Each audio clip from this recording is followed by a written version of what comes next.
Before I get started with today's video, I just wanted to make two quick announcements. Number one, I want to thank my Patreon subscribers because they've really supported me, and because of Patreon, I'm able to sort of like do my more controversial videos there instead of on my main channel, which is unfortunately necessary because, I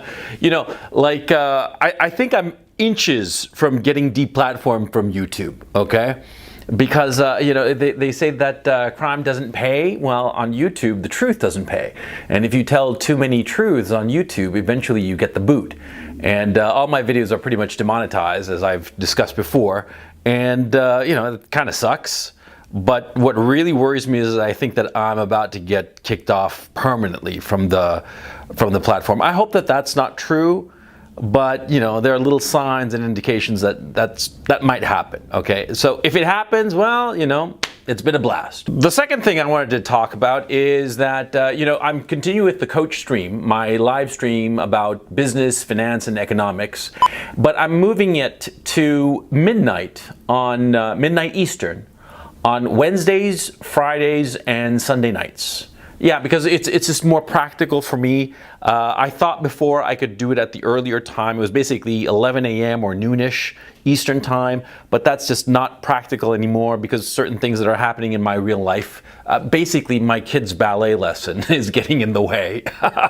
So I'm not able to do it at that time. So instead, it'll be, like I said, midnight, Wednesdays, Fridays, and Sundays, midnight Eastern Standard. Okay? Okay. So let's get on with the video.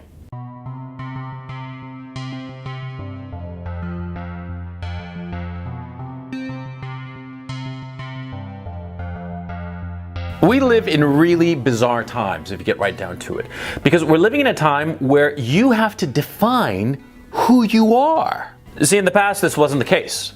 In the past, you were defined by what you did. See?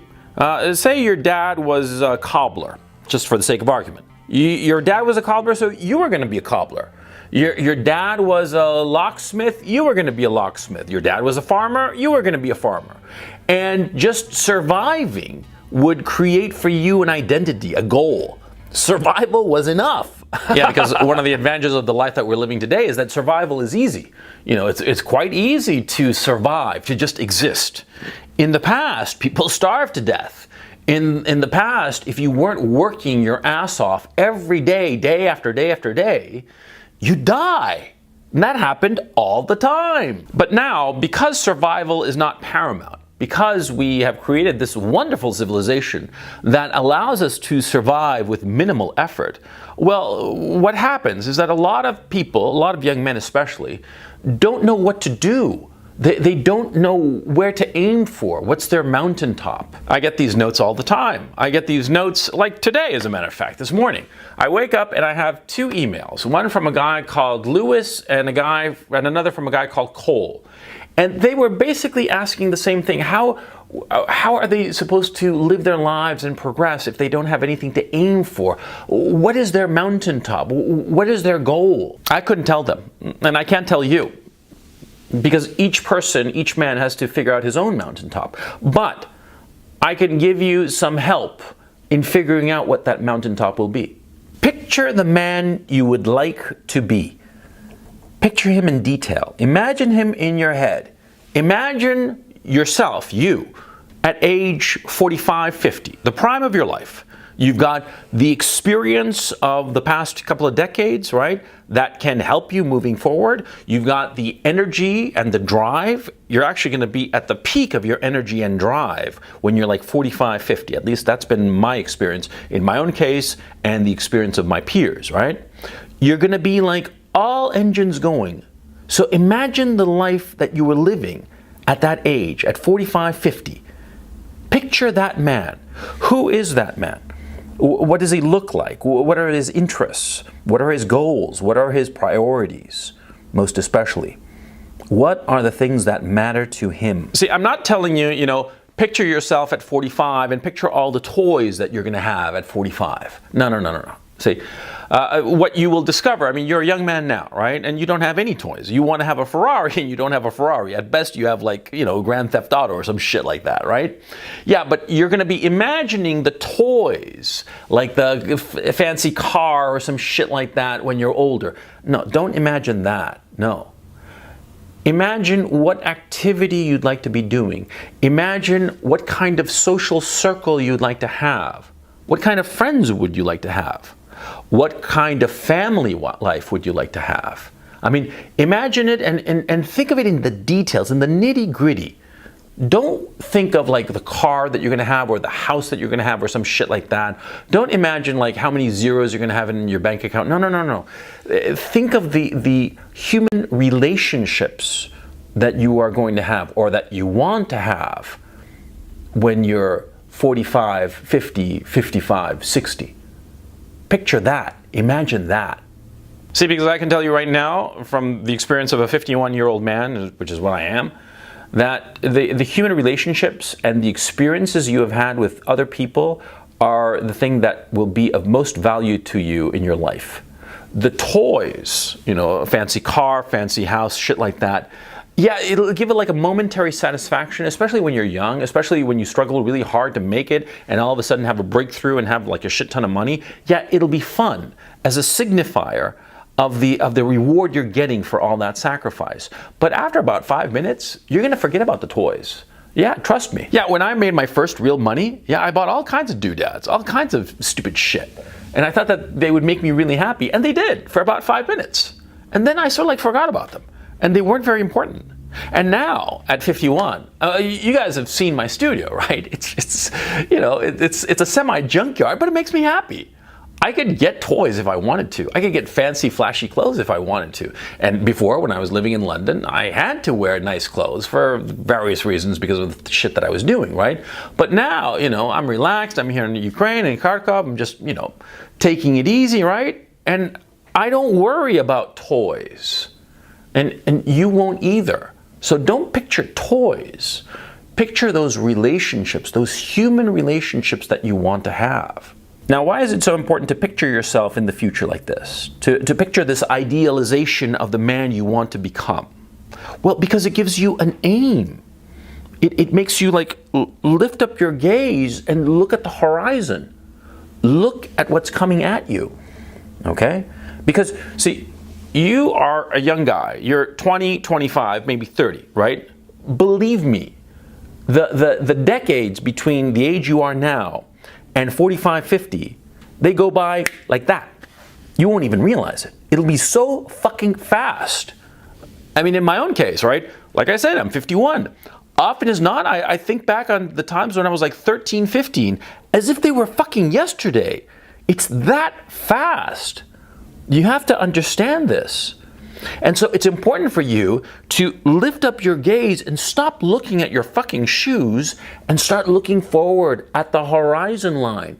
That horizon line is coming at you. It's coming at you awfully fucking fast. I mean, imagine you're like a Formula One racer, right?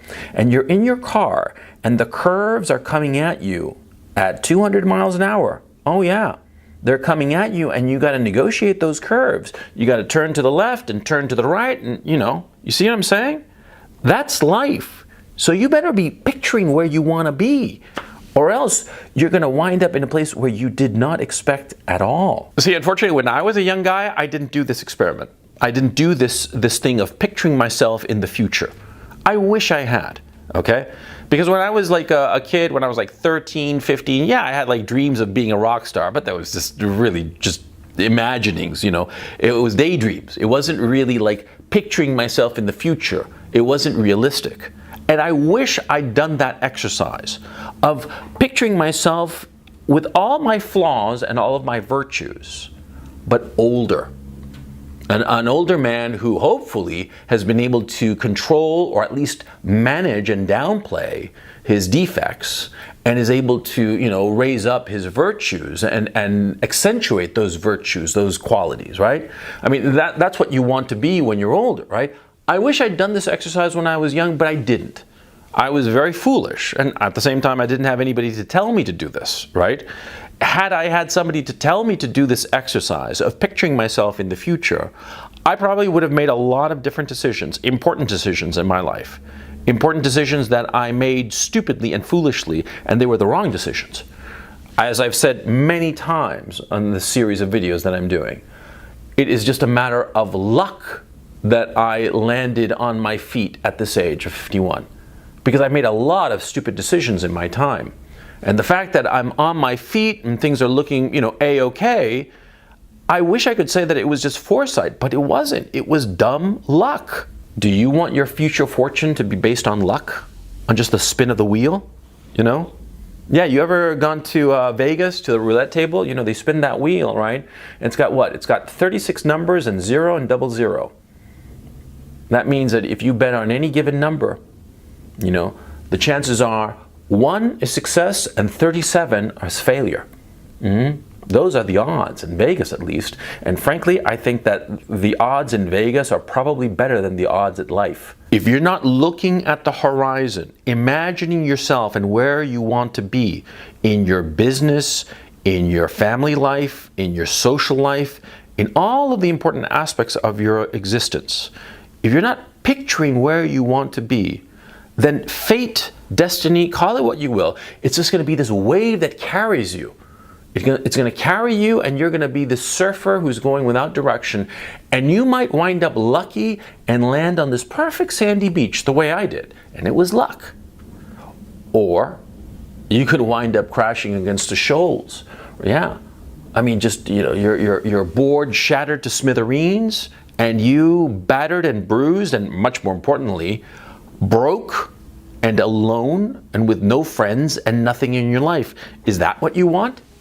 Because that will happen if you're not paying attention. That's why it's so important to be picturing yourself in the future. See? Because, like I said at the beginning of this video, in our contemporary society, nobody's giving you any kind of guidance, and we are at a point in our civilization such that it is easy to survive. It's easy to survive, but it's hard to have a good life. It's hard to create a life and meaning and purpose in your life. Because in the past, survival was all the meaning you needed. See? Just the struggle to survive gave your life meaning. But today, in this rich society that we're living in, with all of the accoutrements and all the technologies and all this shit that fills up our lives with distractions, right? We can exist easily, but that isn't enough to give our lives meaning. We have to make meaning, and the way you make meaning is by striving towards something. And if you can't figure out what it is, what your mountaintop is, what you were born to be in this life, then picture who you would like to be, the man you want to be, at a point in your life when there is no more possibility of change. Because from experience, again, once you hit 45, 50, that's it. You can't really change. I mean, if you were like a lawyer before and you hit 50, it's not like you can say one day, hey, fuck it, I'm going to be a doctor and go to college again. No, it doesn't work that way. You get to 50 and that's pretty much curtains insofar as changing paths. And that's why when you're young, you got to be thinking about this shit. You have to be thinking about it for yourself, because nobody is going to be doing it for you.